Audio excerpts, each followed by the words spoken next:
ਹਰ ਸੰਤਾਂ ਨੋ ਹੋਰ ਥਾਉ ਨਾਹੀ, ਹਰ ਮਾਣ ਨਿਮਾਣੇ। ਹਜ਼ੂਰ ਕਹਿੰਦੇ ਜਿਹੜੇ ਵਾਹਿਗੁਰੂ ਦੇ ਸੰਤਾਂ ਨੂੰ ਉਸ ਅਕਾਲ ਪੁਰਖ ਵਾਹਿਗੁਰੂ ਪਰਮੇਸ਼ਰ ਤੋਂ ਬਿਨਾਂ ਹੋਰ ਕੋਈ ਦੂਸਰਾ ਮੁਕਾਮ, ਕੋਈ ਦੂਸਰਾ ਟਿਕਾਣਾ ਹੀ ਨਹੀਂ ਹੈ। ਕਿਸੀ ਹੀ ਕੋਈ ਕੋਏ ਮੰਝ ਨਿਮਾਣੀ ਇੱਕ ਤੋਂ, ਕਿਉਂ ਨਾ ਬਰੀਜੈ ਰੋਏ ਜਾਂ ਲਗ ਚਿਤ ਨਾ ਆਵੀ। ਜਿਵੇਂ ਕਲਗੀਧਰ ਪਾਤਸ਼ਾਹ ਨੇ ਲਿਖਿਆ ਹੈ, ਪਾਏ ਗਏ ਜਬ ਤੇ ਤੁਮਰੇ ਤਬ ਤੇ ਕੋ ਆਂਖ ਤੇਰੇ ਨਹੀਂ ਆਨਿਓ। ਵਾਹਿਗੁਰੂ ਦੇ ਸੰਤਾਂ ਨੂੰ ਹੋਰ ਕੋਈ ਥਾਂ ਟਿਕਾਣਾ ਨਹੀਂ ਹੈ। ਹਰ ਮਾਣ ਨਿਮਾਣੇ, ਉਸ ਵਾਹਿਗੁਰੂ ਪਰਮੇਸ਼ਰ ਨੂੰ ਹੀ ਨਿਮਾਣਿਆਂ ਦਾ ਮਾਣ ਸਮਝਦੇ ਹਨ। ਜਨ ਨਾਨਕ ਨਾਮ ਦੀ ਬਾਣ ਹੈ, ਹਰ ਤਾਣ ਸਤਾਣੇ। ਧੰਨ ਗੁਰੂ ਰਾਮਦਾਸ ਮਹਾਰਾਜ ਸੱਚੇ ਪਾਤਸ਼ਾਹ ਫਰਮਾਉਂਦੇ ਨੇ, ਭਾਈ ਉਹਨਾਂ ਗੁਰਮੁਖਾਂ ਨੂੰ ਨਾਮ ਦਾ ਹੀ ਦੀਵਾਨ ਆਸਰਾ ਹੁੰਦਾ ਤੇ ਹਰ ਤਾਣ ਸਤਾਣੇ। ਉਹ ਸਤਾਣੇ ਵਾਹਿਗੁਰੂ ਦੇ ਬਲ ਕਰਕੇ ਹੀ ਸਤਾਣੇ ਤਕੜੇ ਹੁੰਦੇ ਨੇ। ਉਸ ਵਾਹਿਗੁਰੂ ਦੇ ਤਾਣ ਬਲ ਕਰਕੇ ਉਹ ਆਪਣੇ ਆਪ ਨੂੰ ਬਹੁਤ ਤਕੜੇ ਬਲਵਾਨ ਸੂਰਮੇ ਸਮਝਦੇ ਨੇ। ਹੁੰਦਾ ਤਾਣ ਵਾਹਿਗੁਰੂ ਦਾ ਹੀ ਹੈ। ਉਸ ਵਾਹਿਗੁਰੂ ਦੇ ਬਲ ਕਰਕੇ ਉਹ ਆਪਣੇ ਆਪ ਨੂੰ ਵੀ ਬੜੇ ਬਲਵਾਨ ਸਮਝਦੇ ਹਨ। ਜਿੱਥੇ ਜਾਏ ਬਹਿ ਮੇਰਾ ਸਤਿਗੁਰੂ, ਸੋ ਥਾਨ ਸੁਹਾਵਾ ਰਾਮ ਰਾਜੇ। ਲੋ ਹੁਣ ਅੱਗੇ ਅੰਕ ਦੇ ਵਿੱਚ ਸਾਹਿਬ ਸਤਿਗੁਰੂ ਸੱਚੇ ਪਾਤਸ਼ਾਹ ਉਹਨਾਂ ਗੁਰ ਅਸਥਾਨਾਂ ਦੀ ਮਹਿਮਾ ਉਚਾਰਨ ਕਰਦੇ ਹਨ ਜਿਨ੍ਹਾਂ ਨੂੰ ਸਤਿਗੁਰੂ ਦੇ ਚਰਨਾਂ ਦੀ ਛੋਹ ਪ੍ਰਾਪਤ ਹੋਈ। ਜਿੱਥੇ ਜਾਏ ਬਹਿ ਮੇਰਾ ਸਤਿਗੁਰੂ, ਜਿੱਥੇ ਜਾ ਕੇ ਮੇਰਾ ਸਤਿਗੁਰੂ ਬੈਠਦਾ ਹੈ, ਸੋ ਥਾਨ ਸੁਹਾਵਾ ਰਾਮ ਰਾਜੇ। ਰਾਮ ਰਾਜੇ ਹੈ ਭਾਈ, ਉਹ ਸਥਾਨ ਬਹੁਤ ਸੁਹਾਵਣਾ ਬਣ ਜਾਂਦਾ ਹੈ। ਭਾਈ ਸਾਹਿਬ ਭਾਈ ਗੁਰਦਾਸ ਜੀ ਨੇ ਲਿਖਿਆ ਹੈ, ਜਿੱਥੇ ਬਾਬਾ ਪੈਰ ਤਰੇ ਪੂਜਾ ਆਸਨ ਥਾਪਨ ਸੋਆ। ਜਿੱਥੇ ਧੰਨ ਗੁਰੂ ਨਾਨਕ ਤੇ ਮਹਾਰਾਜ ਨੇ ਆਪਣੇ ਪਿਆਰੇ ਚਰਨ, ਪਵਿੱਤਰ ਚਰਨ ਰੱਖ ਦਿੱਤੇ ਔਰ ਉਹੀ ਗੁਰਸਿੱਖਾਂ ਦੇ ਲਈ ਪੂਜਨਯੋਗ ਅਸਥਾਨ ਬਣ ਗਿਆ। ਜਿਵੇਂ ਬੇਅੰਤ ਐਸੇ ਅਸਥਾਨ ਨੇ ਜਿੱਥੇ ਸਤਿਗੁਰੂ ਨੇ ਚਰਨ ਪਾਏ ਔਰ ਸਾਡੇ ਲਈ ਉਹ ਤੀਰਥ ਅਸਥਾਨ ਬਣੇ ਹੋਏ ਹਨ। ਜਿੱਥੇ ਵੀ ਮੇਰਾ ਸਤਿਗੁਰੂ ਜਾ ਕੇ ਬਹਿੰਦਾ, ਸਾ ਧਰਤ ਪਈ ਹਰਿਆਵਲੀ। ਜਿੱਥੇ ਮੇਰਾ ਸਤਿਗੁਰ ਬੈਠਾ ਜਾਏ, ਸੇ ਜੰਤ ਪਏ ਹਰਿਆਵਲੇ। ਜਿੱਥੇ ਮੇਰਾ ਸਤਿਗੁਰ ਬੈਠਾ ਆਏ, ਸੇ ਜੰਤ ਪਏ ਹਰਿਆਵਲੇ। ਜਿਨੀ ਮੇਰਾ ਸਤਿਗੁਰ ਦੇਖਿਆ ਜਾਏ। ਜਿੱਥੇ ਆ ਕੇ ਭਾਈ ਸਤਿਗੁਰੂ ਬੈਠ ਜਾਂਦੇ ਨੇ, ਉਹ ਸਥਾਨ ਬੜਾ ਸੁਹਾਵਣਾ ਬਣ ਜਾਂਦਾ ਹੈ। ਗੁਰ ਸਿੱਖੀ ਸੋ ਥਾਨ ਭਾਲਿਆ, ਲੈ ਧੂਰ ਮੁਖ ਲਾਵਾ।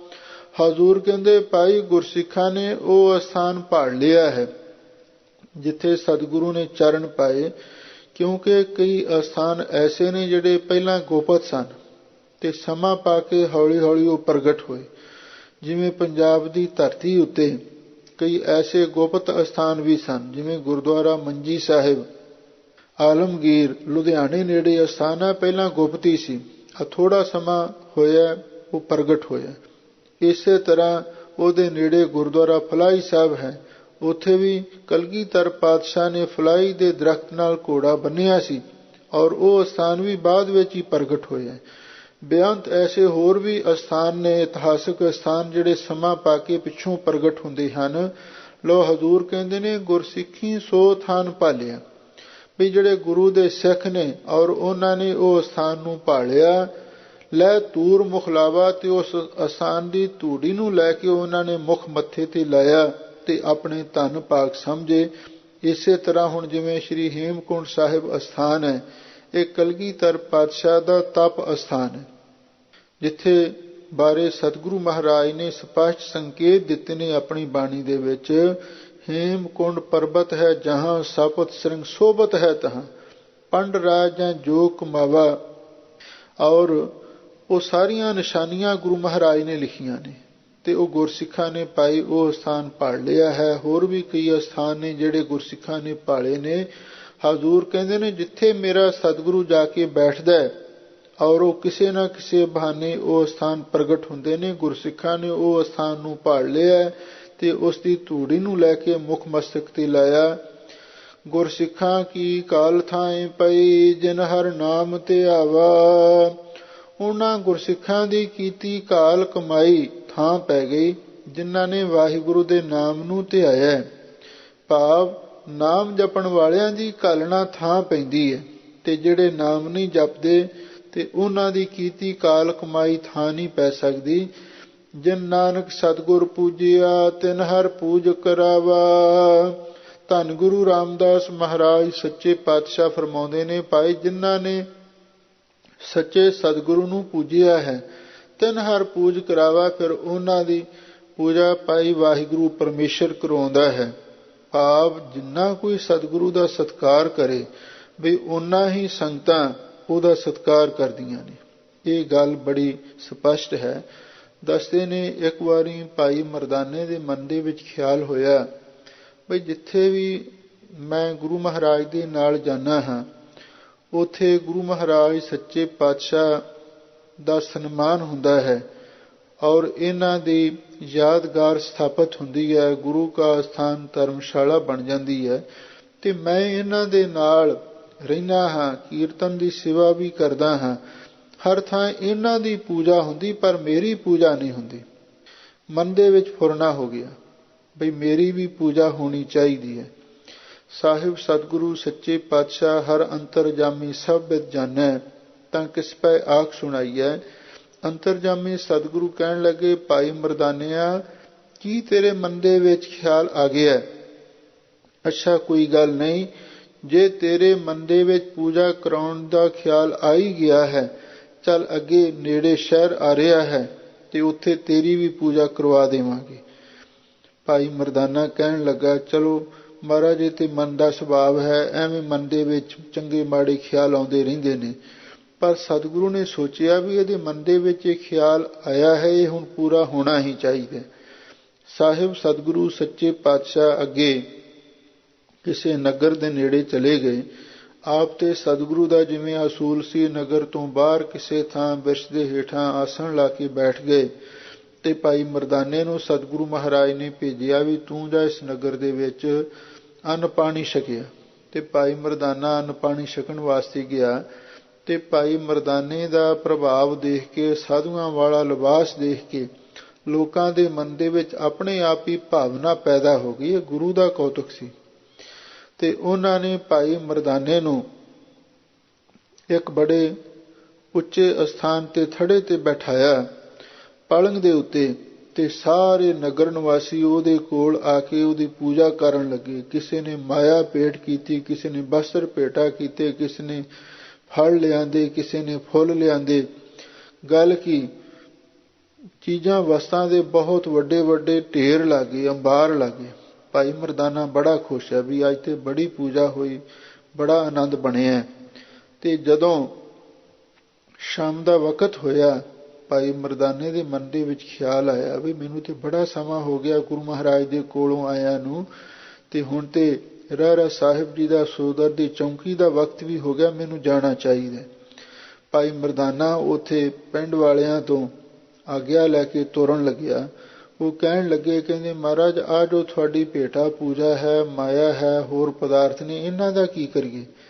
ਤੇ ਭਾਈ ਮਰਦਾਨਾ ਕਹਿਣ ਲੱਗਾ, ਇਹਨੂੰ ਆਪਣੇ ਸਿਰ ਤੇ ਚੁੱਕ ਲਓ ਤੇ ਮੇਰੇ ਨਾਲ ਆਓ ਤੇ ਆਪਾਂ ਸਤਿਗੁਰੂ ਦੇ ਕੋਲ ਚੱਲਦੇ ਹਾਂ, ਜਿਵੇਂ ਉਹ ਕਹਿਣਗੇ ਉਵੇਂ ਆਪਾਂ ਕਰ ਲਵਾਂਗੇ। ਉਹ ਸਾਰੀ ਭੇਟਾ ਪੂਜਾ ਸਿਰਾਂ ਤੇ ਚੁਕਵਾ ਕੇ, ਕਿਉਂਕਿ ਪਿੰਡ ਵਾਲੇ ਤਾਂ ਹੁਣ ਸੇਵਾਦਾਰ ਬਣ ਹੀ ਗਏ ਸਨ, ਸਤਿਗੁਰੂ ਦੇ ਕੋਲ ਆਇਆ ਤੇ ਆ ਕੇ ਸਤਿਗੁਰੂ ਮਹਾਰਾਜ ਦੇ ਚਰਨਾਂ ਵਿੱਚ ਸਾਰੀ ਭੇਟਾ ਲਿਆ ਕੇ ਰੱਖ ਦਿੱਤੀ।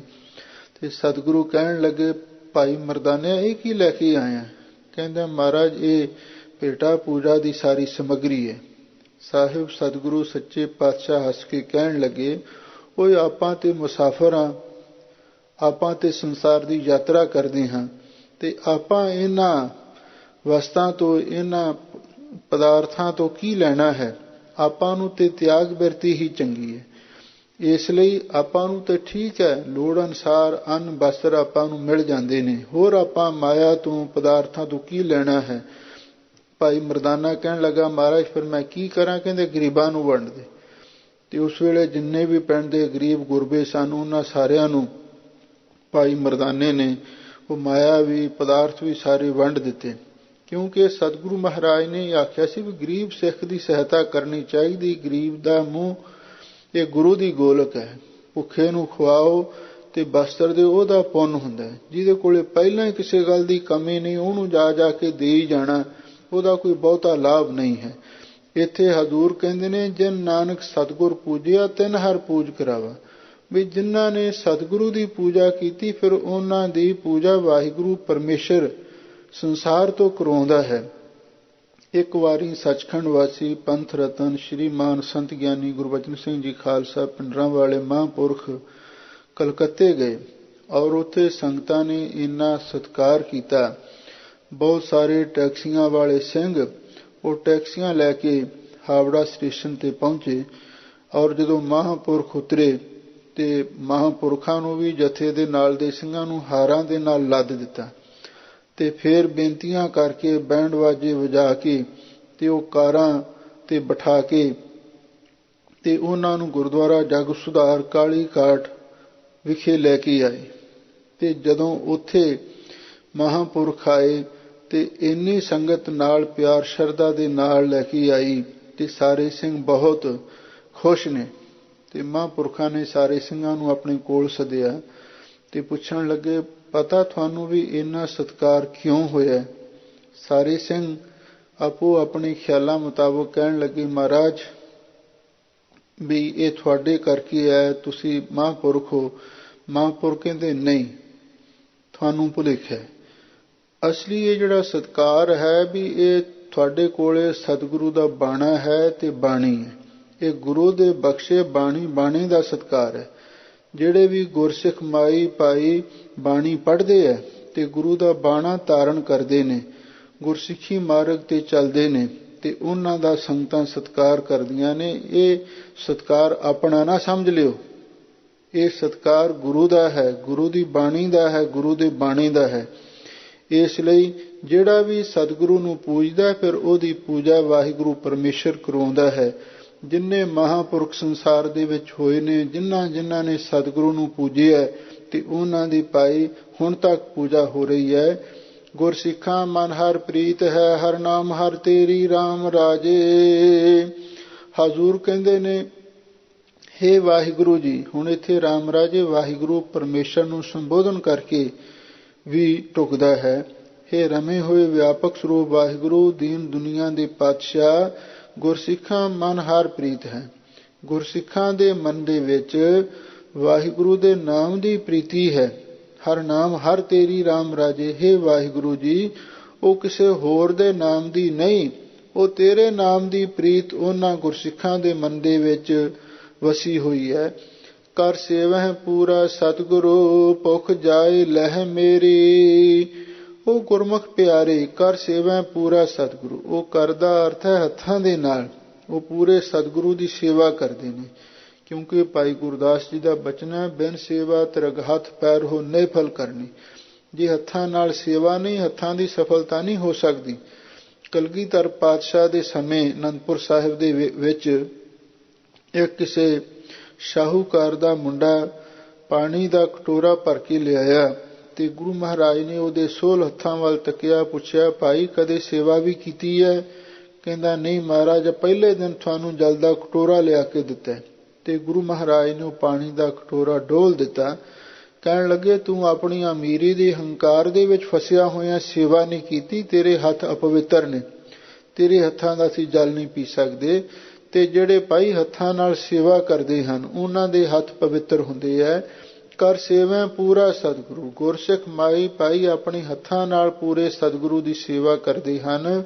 ਭੁੱਖ ਜਾਏ ਲਹਿ ਮੇਰੀ, ਫਿਰ ਉਹਨਾਂ ਦੇ ਮਨ ਦੇ ਵਿੱਚੋਂ ਜਿਹੜੀ ਆਸਾ ਤ੍ਰਿਸ਼ਨਾ ਦੀ ਭੁੱਖ ਹੈ ਉਹ ਲਹਿ ਜਾਂਦੀ ਹੈ, ਤੇ ਨਾਲ ਮੇਰੀ ਜਿਹੜੀ ਝੂਠੀ ਮੇਰ ਤੇਰਾ ਉਹ ਵੀ ਉਹਨਾਂ ਦੀ ਛੁੱਟ ਜਾਂਦੀ ਹੈ।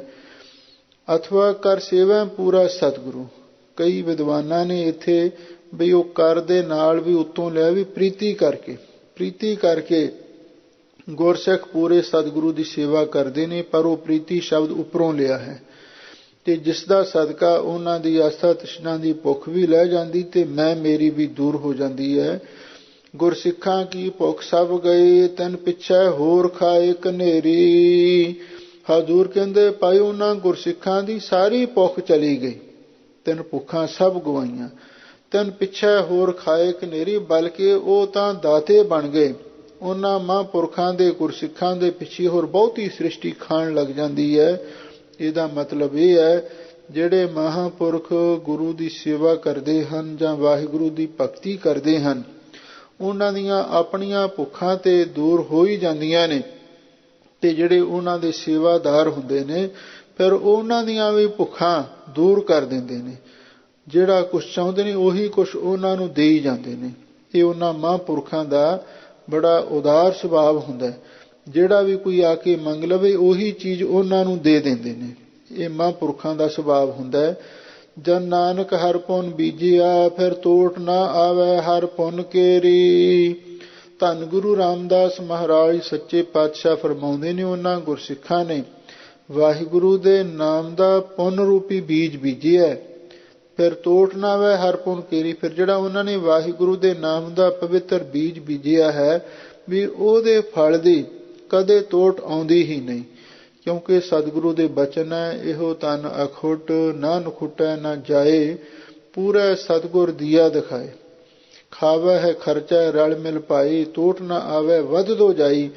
ਵਾਹਿਗੁਰੂ ਦੇ ਨਾਮ ਦਾ ਪਵਿੱਤਰ ਬੀਜ ਜਿਨ੍ਹਾਂ ਨੇ ਬੀਜਿਆ ਹੈ ਫਿਰ ਉਸ ਪੁੰਨ ਦੀ ਕਦੇ ਤੋਟ ਨਹੀਂ ਆਉਂਦੀ।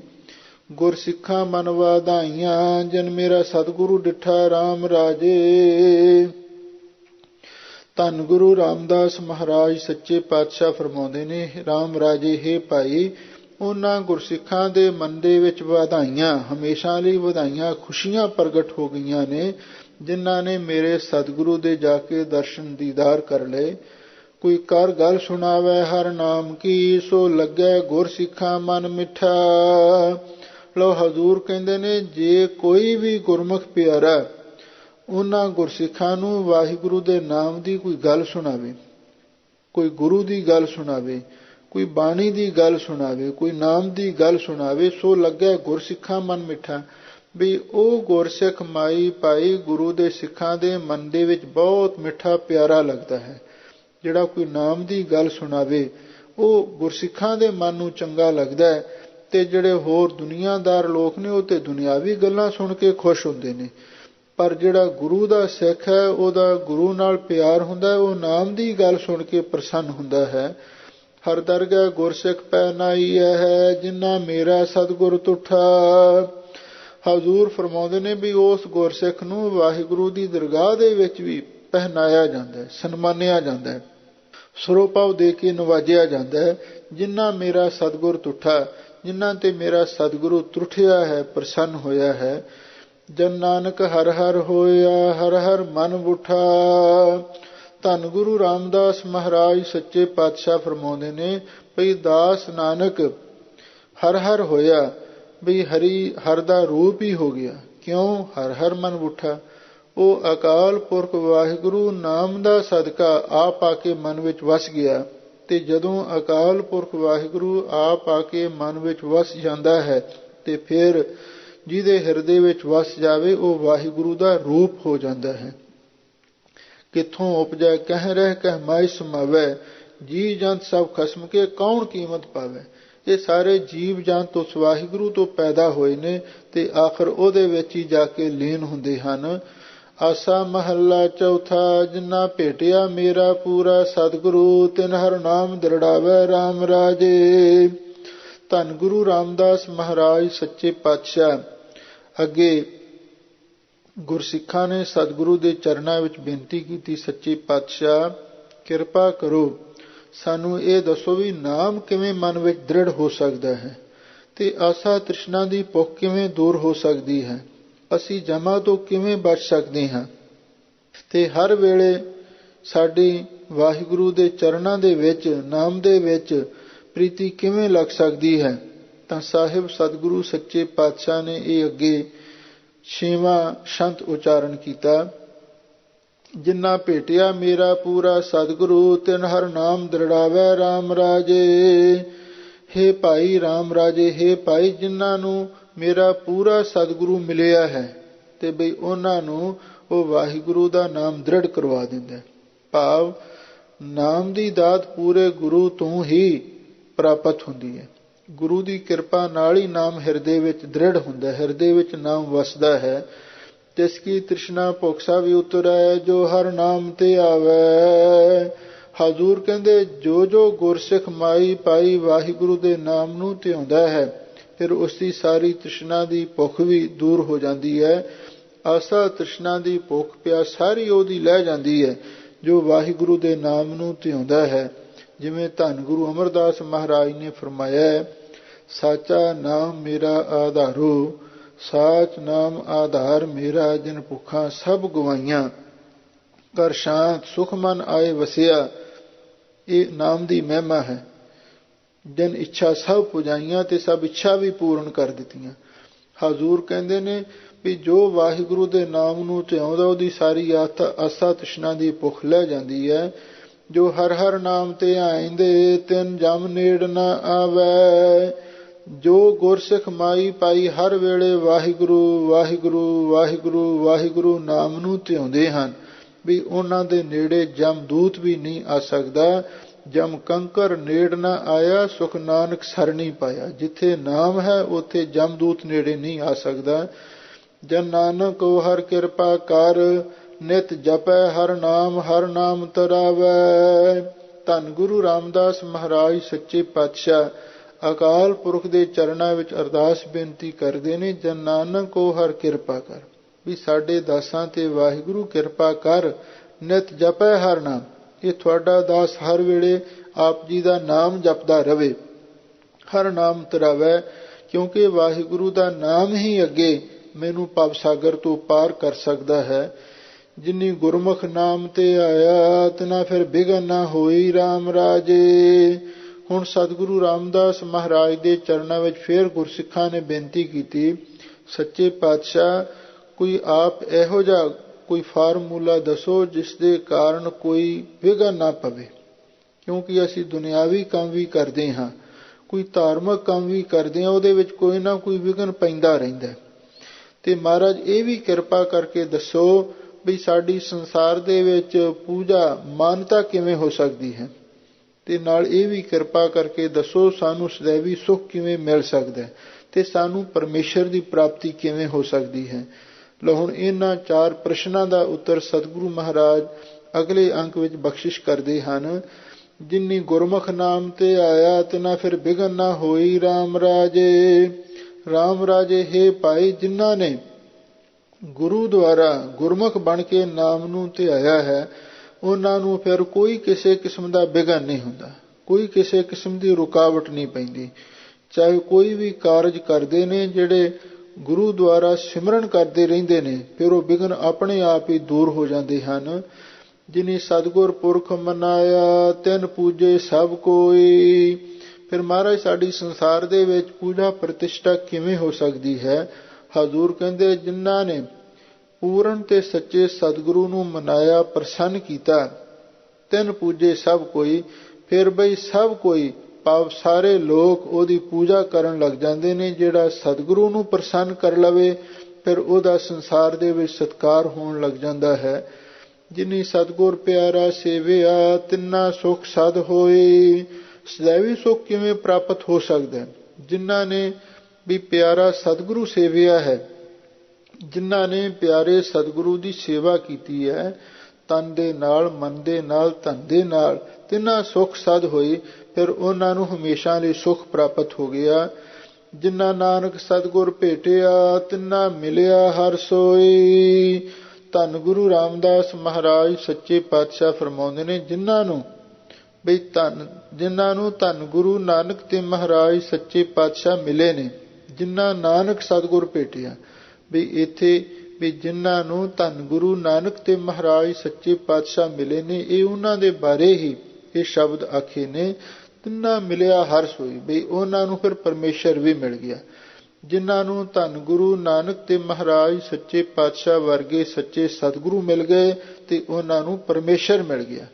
ਕਿਉਂਕਿ ਗੁਰੂ ਤੇ ਪਰਮੇਸ਼ਰ ਵਿੱਚ ਕੋਈ ਫਰਕ ਨਹੀਂ। ਜਦੋਂ ਗੁਰੂ ਮਿਲ ਗਿਆ ਤੇ ਸਮਝ ਲਓ ਰੱਬ ਹੀ ਮਿਲ ਗਿਆ। ਜਿਨ੍ਹਾਂ ਅੰਤਰ ਗੁਰਮੁਖ ਪ੍ਰੀਤ ਹੈ, ਤਿਨ੍ਹਾ ਰੱਖਣ ਹਾਰਾ ਰਾਮ ਰਾਜੇ। ਲੋ ਹਜ਼ੂਰ ਕਹਿੰਦੇ ਨੇ, ਜਿਨ੍ਹਾਂ ਗੁਰਸਿੱਖਾਂ ਦੇ ਅੰਦਰ ਗੁਰੂ ਦੀ ਪ੍ਰੀਤ ਹੁੰਦੀ ਹੈ, ਜਿਨ੍ਹਾਂ ਅੰਤਰ ਗੁਰਮੁਖ ਪ੍ਰੀਤ ਹੈ, ਵੀ ਜਿਨ੍ਹਾਂ ਗੁਰਮੁਖਾਂ ਦੇ ਹਿਰਦੇ ਵਿੱਚ ਗੁਰੂ ਦੀ ਪ੍ਰੀਤ ਹੁੰਦੀ ਹੈ, ਤਿਨ ਹਰ ਰੱਖਣ ਹਾਰਾ ਰਾਮ ਰਾਜੇ। ਰਾਮ ਰਾਜੇ ਹੈ ਭਾਈ, ਫਿਰ ਉਹਨਾਂ ਦੀ ਰੱਖਿਆ ਕਰਨ ਵਾਲਾ ਰਖਵਾਲਾ ਅਕਾਲ ਪੁਰਖ ਵਾਹਿਗੁਰੂ ਆਪ ਹੁੰਦਾ ਹੈ। ਤਿਨ ਕੀ ਨਿੰਦਾ ਕੋਈ ਕਿਆ ਕਰੇ, ਜਿਨ ਹਰ ਨਾਮ ਪਿਆਰਾ। ਹਜ਼ੂਰ ਕਹਿੰਦੇ ਭਾਈ, ਜਿਨ੍ਹਾਂ ਨੂੰ ਵਾਹਿਗੁਰੂ ਦਾ ਨਾਮ ਪਿਆਰਾ ਲੱਗਿਆ ਹੈ, ਫਿਰ ਉਹਨਾਂ ਦੀ ਨਿੰਦਾ ਕੋਈ ਕੀ ਕਰ ਸਕਦਾ ਹੈ? ਭਾਵ ਉਹਦੀ ਨਿੰਦਿਆ ਕੋਈ ਨਹੀਂ ਕਰ ਸਕਦਾ। ਜੇ ਕੋਈ ਨਿੰਦਿਆ ਕਰੇ ਵੀ, ਉਹਨੂੰ ਉਸ ਦੀ ਕੋਈ ਪਰਵਾਹ ਨਹੀਂ ਹੁੰਦੀ। ਜਿਹਨੂੰ ਵਾਹਿਗੁਰੂ ਦਾ ਨਾਮ ਪਿਆਰਾ ਹੁੰਦਾ ਹੈ, ਉਹ ਨਿੰਦਿਆ ਦੀ ਵੀ ਪਰਵਾਹ ਨਹੀਂ ਕਰਦਾ। ਜਿਵੇਂ ਭਗਤ ਕਬੀਰ ਜੀ ਦੀ ਇੱਕ ਵਾਰੀ ਲੋਕ ਨਿੰਦਿਆ ਕਰਨ ਲੱਗ ਪਏ। ਜਿਹੜੇ ਕਬੀਰ ਜੀ ਦੇ ਪ੍ਰੇਮੀ ਸਾਨੂੰ ਘਬਰਾ ਗਏ, ਆ ਕੇ ਭਗਤ ਜੀ ਨੂੰ ਕਹਿੰਦੇ, ਮਹਾਰਾਜ ਬੜੀ ਨਿੰਦਿਆ ਹੋਣ ਲੱਗ ਪਈ ਹੈ। ਤੇ ਭਗਤ ਜੀ ਕਹਿੰਦੇ, ਫਿਰ ਕੀ ਹੋ ਗਿਆ? ਨਿੰਦੋ ਨਿੰਦੋ ਮੋਕੋ ਲੋਗ, ਨਿੰਦੋ ਨਿੰਦਾ ਜਨ ਕੋ ਖਰੀ ਪਿਆਰੀ। ਤੇ ਸਤਿਗੁਰੂ ਭਗਤ ਕਬੀਰ ਜੀ ਕਹਿਣ ਲੱਗੇ, ਭਾਈ ਸਾਨੂੰ ਤੇ ਨਿੰਦਿਆ ਬੜੀ ਅੱਛੀ ਲੱਗਦੀ ਹੈ, ਕਿਉਂਕਿ ਜਿਹੜਾ ਨਿੰਦਕ ਹੈ ਉਹ ਸਾਡੇ ਪਰਲੋਕ ਨੂੰ ਸਵਾਰ ਰਿਹਾ, ਸਾਡੇ ਕੱਪੜੇ ਧੋ ਰਿਹਾ, ਸਾਡੀ ਮੈਲ ਨੂੰ ਧੋ ਰਿਹਾ। ਇਸੇ ਲਈ ਜਿਹੜੇ ਨਾਮ ਜਪਣ ਵਾਲੇ ਨੇ ਉਹ ਨਿੰਦਿਆ ਦੀ ਵੀ ਪਰਵਾਹ ਨਹੀਂ ਕਰਦੇ। ਜਿਨ ਹਰ ਸੇਤੀ ਮਨ ਮਾਨਿਆ, ਸਭ ਦੁਸ਼ਟ ਚੱਖ ਮਾਰਾ। ਹਜ਼ੂਰ ਕਹਿੰਦੇ, ਜਿਨ੍ਹਾਂ ਦਾ ਵਾਹਿਗੁਰੂ ਪਰਮੇਸ਼ਰ ਦੇ ਨਾਲ ਮਨ ਮੰਨ ਜਾਂਦਾ ਹੈ, ਜਿਨ੍ਹਾਂ ਦਾ ਮਨ ਵਾਹਿਗੁਰੂ ਪਰਮੇਸ਼ਰ ਤੇ ਮੰਨ ਗਿਆ ਹੈ, ਸਭ ਦੁਸ਼ਟ ਚੱਖ ਮਾਰਾ। ਜਿੰਨੇ ਦੁਸ਼ਟ ਨੇ ਸਾਰੇ ਉਹ ਪਏ ਚੱਖਾਂ ਨੂੰ ਮਾਰਨ, ਪਰ ਉਹ ਉਹਦਾ ਕੱਖ ਨਹੀਂ ਵਿਗਾੜ ਸਕਦੇ। ਜਨ ਨਾਨਕ ਨਾਮ ਤੇ ਆਇਆ, ਹਰ ਰੱਖਣ ਹਾਰਾ। ਧੰਨ ਗੁਰੂ ਰਾਮਦਾਸ ਮਹਾਰਾਜ ਸੱਚੇ ਪਾਤਸ਼ਾਹ ਫਰਮਾਉਂਦੇ ਨੇ, ਗੁਰਮੁਖੋ ਅਸਾਂ ਵਾਹਿਗੁਰੂ ਦੇ ਨਾਮ ਨੂੰ ਤੇ ਆਇਆ, ਹਰ ਰੱਖਣ ਹਾਰਾ। ਤੇ ਉਹ ਅਕਾਲ ਪੁਰਖ ਵਾਹਿਗੁਰੂ ਭਾਈ ਸਾਡੀ ਰੱਖਿਆ ਕਰਨ ਵਾਲਾ ਹੈ। ਕਿਉਂਕਿ ਜਿਹੜੇ ਵੀ ਭਗਤ ਲੋਕ ਵਾਹਿਗੁਰੂ ਦੇ ਨਾਮ ਨੂੰ ਧਿਆਉਂਦੇ ਨੇ, ਭਗਤਾਂ ਦੀ ਸਦਾ ਤੂੰ ਰੱਖਦਾ ਹਰ ਜਿਉ ਤੁਰ ਤੂੰ ਰੱਖਦਾ ਆਇਆ, ਉਹਨਾਂ ਦੀ ਰੱਖਿਆ ਅਕਾਲ ਪੁਰਖ ਵਾਹਿਗੁਰੂ ਆਪ ਕਰਦਾ ਹੈ। ਹੁਣ ਅਗਲੇ ਅਖੀਰਲੇ ਸੰਤ ਵਿੱਚ ਸਾਹਿਬ ਸਤਿਗੁਰੂ ਸੱਚੇ ਪਾਤਸ਼ਾਹ ਕਿਵੇਂ ਕਿਵੇਂ ਵਾਹਿਗੁਰੂ ਆਪਣੇ ਭਗਤਾਂ ਦੀ ਰੱਖਿਆ ਕਰਦਾ ਆਇਆ, ਉਹਦਾ ਜ਼ਿਕਰ ਕਰਕੇ ਇਹਨਾਂ ਸੰਤਾਂ ਦੀ ਸਮਾਪਤੀ ਕਰ ਰਹੇ ਹਨ। ਹਰ ਜੁਗ ਜੁਗ ਭਗਤੋ ਪਾਇਆ, ਪੈਜ ਰੱਖਦਾ ਆਇਆ ਰਾਮ ਰਾਜੇ। ਧੰਨ ਗੁਰੂ ਰਾਮਦਾਸ ਮਹਾਰਾਜ ਸੱਚੇ ਪਾਤਸ਼ਾਹ ਫਰਮਾਉਂਦੇ ਨੇ, ਗੁਰਮੁਖੋ ਉਸ ਵਾਹਿਗੁਰੂ ਨੇ ਜੁਗਾਂ ਜੁਗਾਂ ਵਿੱਚ ਭਗਤਾਂ ਨੂੰ ਪੈਦਾ ਕੀਤਾ। ਹਰ ਜੁਗ ਜੁਗ ਅੰਦਰ ਭਗਤ ਪੈਦਾ ਕੀਤੇ। ਪੈਜ ਰੱਖਦਾ ਆਇਆ ਰਾਮ ਰਾਜੇ, ਉਹ ਰਮਿਆ ਹੋਇਆ ਰਾਮ ਤੇ ਰਾਜੇ, ਦੀਨ ਦੁਨੀਆ ਦਾ ਪਾਤਸ਼ਾਹ ਅਕਾਲ ਪੁਰਖ ਵਾਹਿਗੁਰੂ, ਉਹ ਸਾਰਿਆਂ ਦੀ ਪੈਜ ਰੱਖਦਾ ਆਇਆ ਹੈ। ਭਾਵ ਜਿੰਨੇ ਵੀ ਭਗਤ ਜੁਗਾਂ ਜੁਗਾਂ ਵਿੱਚ ਵਾਹਿਗੁਰੂ ਨੇ ਪੈਦਾ ਕੀਤੇ, ਜੇ ਉਹਨਾਂ ਤੇ ਕੋਈ ਮੁਸੀਬਤ ਆਈ, ਕੋਈ ਔਖੀ ਘੜੀ ਬਣੀ, ਤੇ ਵਾਹਿਗੁਰੂ ਪਰਮੇਸ਼ਰ ਉਹਨਾਂ ਨੂੰ ਆ ਕੇ ਬੌੜਿਆ ਔਰ ਉਹਨਾਂ ਦੀ ਸਹਾਇਤਾ ਕੀਤੀ। ਹਰਨਾਖਸ ਦੁਸ਼ਟ ਹਰ ਮਾਰਿਆ, ਪ੍ਰਹਿਲਾਦ ਤਰਾਇਆ।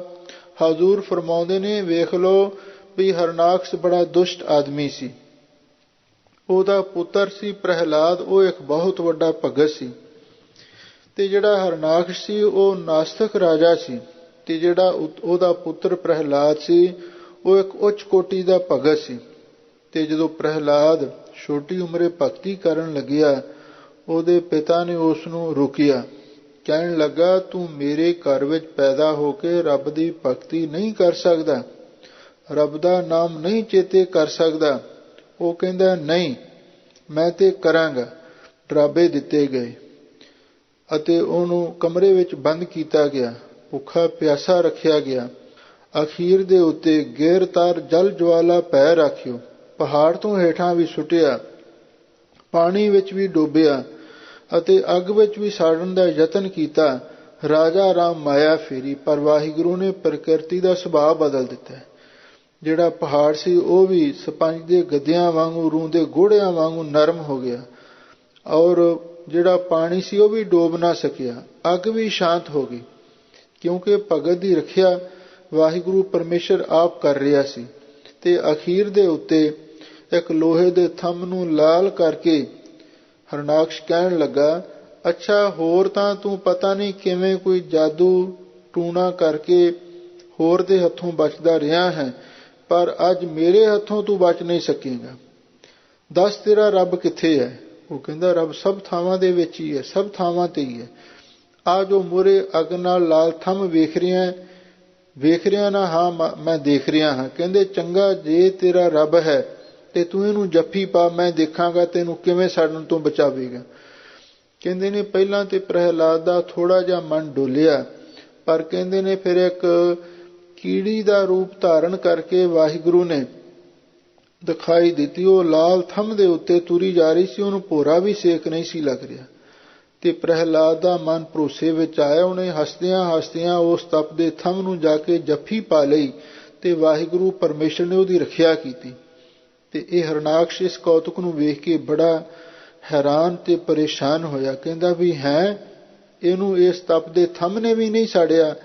ਅੱਛਾ, ਇਹ ਤੇ ਮੇਰੇ ਲਈ ਜ਼ਰੂਰ ਕੋਈ ਨਾ ਕੋਈ ਮੁਸੀਬਤ ਲਿਆ ਸਕਦਾ ਹੈ, ਇਸ ਲਈ ਇਹਨੂੰ ਹੁਣ ਆਪਣੇ ਹੱਥੀਂ ਮੈਂ ਕਤਲ ਕਰ ਦੇਵਾਂ। ਉਹਨੇ ਆਪਣੀ ਮਿਆਨ ਵਿੱਚੋਂ ਤਲਵਾਰ ਧੂ ਲਈ। ਕਹਿਣ ਲੱਗਾ, ਅੱਛਾ ਹੁਣ ਤੂੰ ਇਸ ਤਪਦੇ ਥੰਮ ਤੋਂ ਤੇ ਬਚ ਗਿਆ, ਪਰ ਆ ਮੇਰੀ ਤਲਵਾਰ ਦੇ ਵਾਰ ਤੋਂ ਨਹੀਂ ਬਚ ਸਕਦਾ।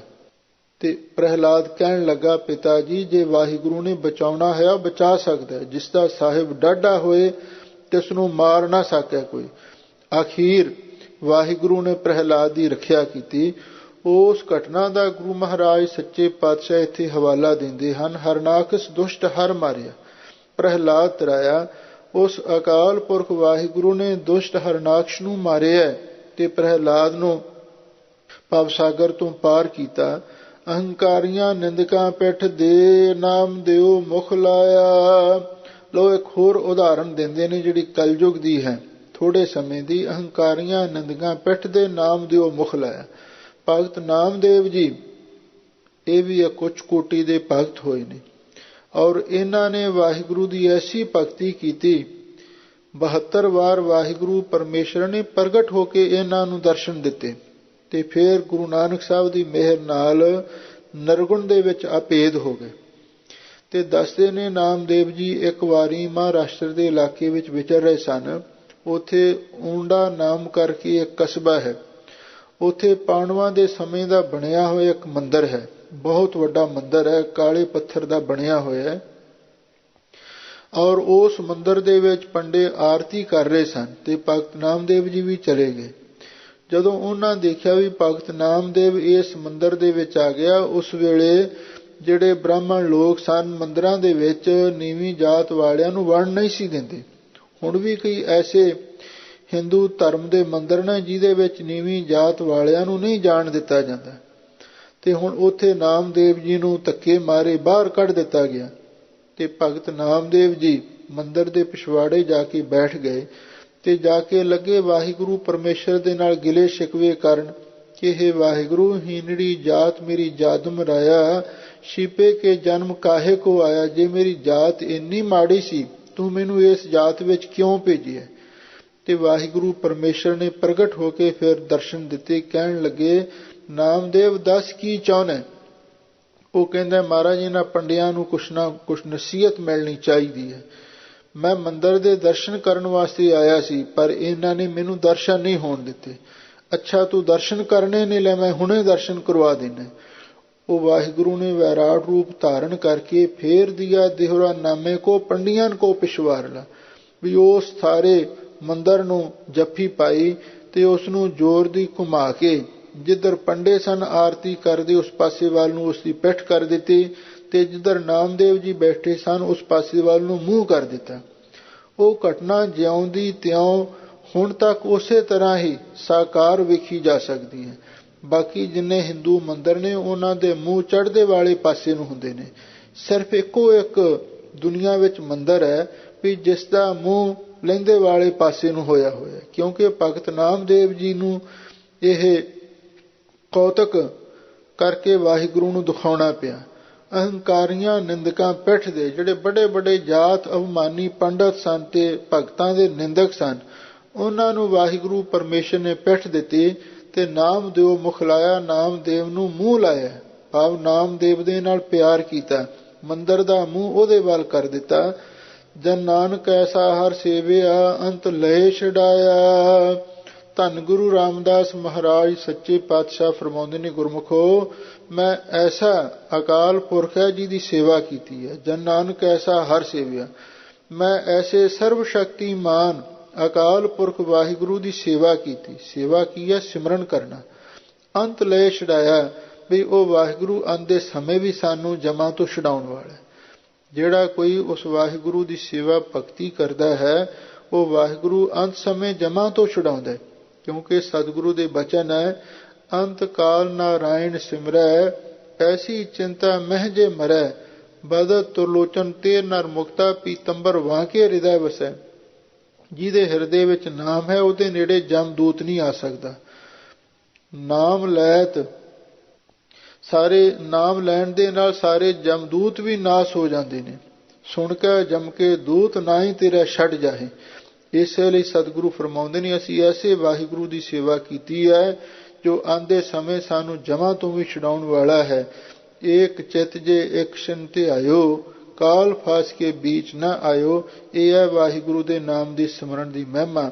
ਧੰਨ ਗੁਰੂ ਰਾਮਦਾਸ ਮਹਾਰਾਜ ਸੱਚੇ ਪਾਤਸ਼ਾਹ ਨੇ ਅਪਾਰ ਮਿਹਰ ਕੀਤੀ, ਸਾਨੂੰ ਪਾਵਨ ਪਵਿੱਤਰ ਬੜੇ ਸੁੰਦਰ ਤੇ ਅਮੋਲਕ ਉਪਦੇਸ਼ ਬਖਸ਼ੇ ਨੇ। ਆਪਾਂ ਇਹਨਾਂ ਨੂੰ ਸੁਣਿਆ ਹੈ ਤੇ ਇਹਨਾਂ ਨੂੰ ਮਨ ਵਿੱਚ ਵਸਾਈਏ, ਇਹਦੇ ਨਾਲ ਸਾਡੇ ਜੀਵਨ ਦੀ ਸਫਲਤਾ ਹੋਵੇਗੀ।